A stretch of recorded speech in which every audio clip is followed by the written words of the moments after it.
Une personne veuve peut-elle se remarier? Seulement si la Bible ne s'oppose pas au remariage après le décès du conjoint. Mais dans certains cas, elle l'encourage. Corinthiens 7, 8, 9, 1 Timothée 5, 14. La culture juive de l'époque biblique encourageait également cette pratique pour différentes raisons. Dans la plupart des cas, la Bible aborde la question des veuves plutôt que celle des veufs. Cependant, rien dans le contexte de ces passages nous amène à penser que la norme était spécifique au sexe. Le fait de s'adresser principalement aux veuves était probablement dû à trois raisons. La première était que les hommes travaillaient généralement à l'extérieur du foyer, effectuant parfois des travaux dangereux. Les hommes de l'époque biblique, tout comme aujourd'hui, avaient en moyenne une espérance de vie plus courte que leur épouse. Ainsi, les veuves étaient beaucoup plus nombreuses que les veufs. La deuxième raison était le fait que les femmes avaient rarement les moyens de subvenir à leurs besoins et à ceux de leurs enfants à l'époque biblique, 2 Rois 4, 1, 7. Le remariage était le principal moyen par lequel une veuve pouvait recouvrer sa protection et subvenir à ses besoins et à ceux de ses enfants. Une fois que le Christ a établi l'Église, celle-ci est devenue responsable de la prise en charge des veuves dans certaines circonstances.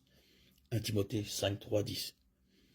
Le troisième problème était que la culture juive préoccupait la continuité de la lignée et du nom du mari. Par conséquent, si un mari mourait sans laisser d'enfant pour perpétuer son nom, son frère était encouragé à épouser la veuve et à lui donner des enfants.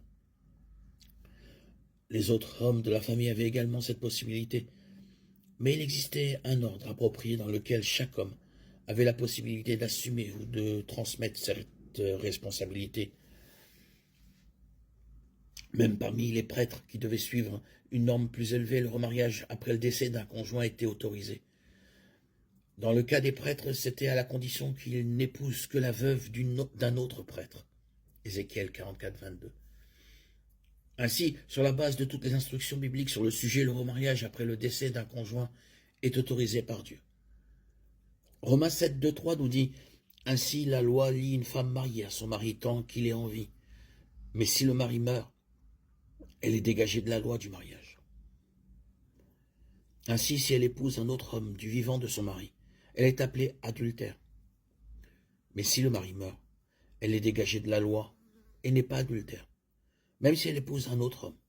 Même si le divorce est présent dans 50% des mariages aujourd'hui, la plupart des vœux de mariage contiennent encore la phrase « jusqu'à ce que la mort nous sépare ». Cette phrase n'est peut-être pas tirée spécifiquement de la Bible, mais le principe est biblique. Quand un homme et une femme se marient, Dieu les unit en une seule chair. Genèse 2, 24. Matthieu 19, 5, 6. La seule chose qui peut briser le lien du mariage aux yeux de Dieu, c'est la mort. Si le conjoint d'une personne décède, la veuve ou le veuf est absolument libre de se remarier.